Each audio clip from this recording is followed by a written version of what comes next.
পুরুষ মানুষের ভালোবাসা হচ্ছে ভয়ঙ্কর, আর নারীর ভয়ঙ্কর হচ্ছে ঘৃণা। পুরুষ মানুষ সহজেই কাউকে বিশ্বাস করতে পারে না, আর নারী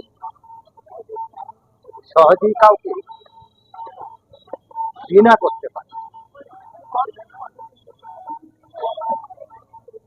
পুরুষ মানুষের প্রকৃত ভালোবাসা গুপ্ত খাজানার মতো,